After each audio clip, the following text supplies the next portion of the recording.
दोस्तों नमस्कार।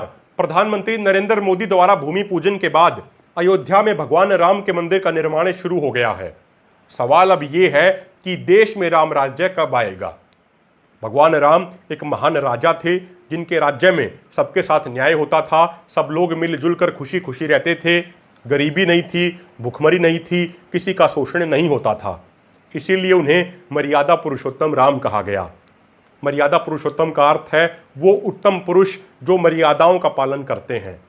अगर आप भगवान राम के जीवन को देखें तो उन्हें अपने जीवन में अनेक तरह की समस्याओं का सामना करना पड़ा। सौतेली माँ के कहने पर उन्हें 14 सालों के लिए वनवास जाना पड़ा। राजा होते हुए जंगलों में भटकना पड़ा और जब वो जंगल में थे तो रावण ने उनकी पत्नी का अपहरण कर लिया।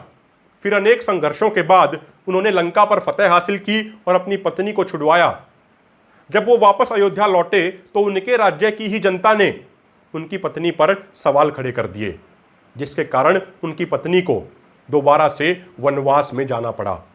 उसके बाद भगवान राम का अपने ही बेटों लव कुश के साथ आमना सामना हो गया। यानी कुल मिलाकर भगवान राम को अपने जीवन में अनेक तरह की समस्याओं का सामना करना पड़ा, लेकिन उसके बावजूद उन्होंने हर समय राजधर्म को निभाया। हर समय ये कोशिश की कि उनके आसपास रहने वाले लोग व उनके राज्य की जनता खुश रहे। जब भगवान राम ने लंका पर फतेह हासिल की और रावण का वध कर दिया तो उसके बाद उन्होंने पश्चाताप किया, क्योंकि रावण भगवान शिव का भक्त था। लंका पर फतेह हासिल करने के बाद भगवान राम ने लंका को विभीषण को ही सौंप दिया। भगवान राम एक महान व्यक्तित्व थे। कुछ लोगों ने समय के साथ उनको भगवान बना दिया।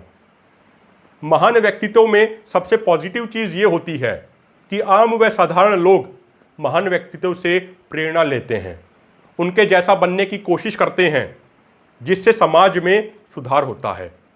लेकिन जब महान व्यक्तित्व को भगवान बना दिया जाता है तो आम व साधारण लोग भगवान की पूजा तो करते हैं, लेकिन भगवान से प्रेरणा नहीं लेते हैं, भगवान जैसा बनने की कोशिश नहीं करते हैं, क्योंकि उनको लगता है कि वो तो भगवान हैं और वो खुद एक साधारण व आम मनुष्य है, तो वो उनके जैसा कैसे बन सकता है। महात्मा गांधी हमेशा राम राज्य की बात करते थे।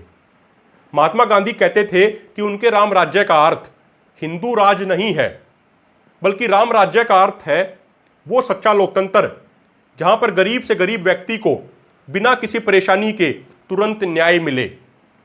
महात्मा गांधी कहते थे कि उनके राम राज्य में राजा को भी उतने ही अधिकार होंगे जितने एक साधारण व्यक्ति को। गांधी कहते थे कि आज के समय राम राज्य संभव नहीं है, क्योंकि चंद लोग बहुत ज़्यादा अमीर हैं और एक बड़ी आबादी के पास मूलभूत चीज़ें भी नहीं हैं, जैसे 3 वक्त का खाना, तन पर कपड़े और सिर पर छत। महात्मा गांधी कहते थे कि उनका हिंदू धर्म सिखाता है कि वो सभी धर्मों का सम्मान करें और यही राम राज्य की नींव है। अगर हम आज के राम राज्य की बात करें कि आज का राम राज्य कैसा होगा, तो आज के राम राज्य में किसानों को उनकी फसलों का उचित मूल्य व सम्मान मिलेगा। किसानों की आत्महत्या की कोई भी घटना नहीं होगी। हर युवा के हाथ में रोजगार होगा। कोई भी युवा बेरोजगारी के कारण आत्महत्या नहीं करेगा। सभी माँ बहन बेटियों को उचित सम्मान मिलेगा। बलात्कार जैसी कोई भी घटना नहीं होगी। भारत के 135 करोड़ के 135 करोड़ लोग मिलजुल कर रहेंगे। जाति व धर्म के आधार पर कोई भी लड़ाई नहीं होगी। हमारा देश विश्व गुरु और महाशक्ति बनेगा। ये तो हुई हमारे सपनों के राम राज्य की बात, जैसा राम राज्य हम बनाना चाहते हैं। अब बात करते हैं वर्तमान हालात की। पिछले 25 सालों में हमारे देश में 5 लाख से अधिक किसानों ने आत्महत्या की, क्योंकि उनको अपनी फसलों का उचित मूल्य नहीं मिला। पिछले 40-50 सालों में उनकी फसलों की लागत लगातार बढ़ती चली गई और उनकी फसलों की आमदनी बहुत कम बढ़ी।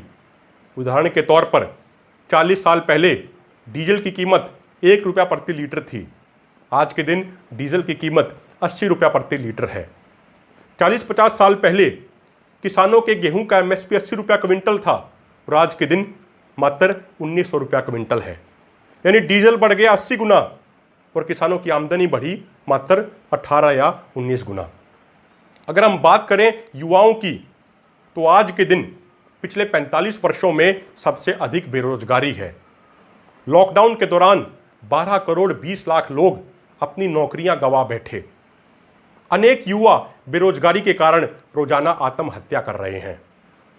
नेशनल क्राइम रिकॉर्ड ब्यूरो की एक रिपोर्ट के अनुसार 2018 में 33,000 बलात्कार की घटनाएं हुई।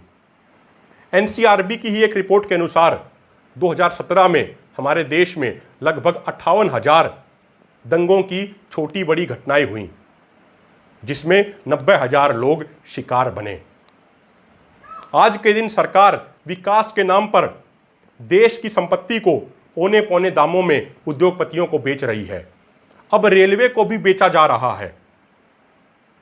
अगर हम बात करें बॉर्डर की, तो चीन की सेना पैंगोंग त्सो लेक के इलाके में हमारी सीमा में 6 से 7 किलोमीटर अंदर घुसी हुई है, लेकिन उसके बावजूद हमारे देश की सरकार मजबूत कदम नहीं उठा रही है। हमारे देश की सरकार मीडिया के माध्यम से अपनी इमेज बचाने में लगी हुई है। जो पड़ोसी देश कुछ समय पहले हमारे अच्छे मित्र होते थे, वो भी अब हमसे दूर होते जा रहे हैं, जैसे नेपाल, बांग्लादेश और श्रीलंका। यानी इस पूरी बात का निष्कर्ष ये है कि अगर राम राज्य यहां पर है तो वर्तमान हालात यहां पर हैं। यानी वर्तमान हालात और राम राज्य में जमीन आसमान का अंतर है। और सबसे दुख की बात यह है कि पिछले 70-72 सालों में किसी भी सरकार ने राम राज्य लाने की कोशिश नहीं की। जब महात्मा गांधी की शहादत हो गई तो उसके बाद सभी राजनेताओं ने राम राज्य को भुला दिया। अब सवाल यह है कि क्या प्रधानमंत्री मोदी सच्चे राम राज्य को सही मायनों में लाने की कोशिश करते हैं या नहीं करते हैं। साथियों, आपने हमें सुना, उसके लिए धन्यवाद। नमस्कार।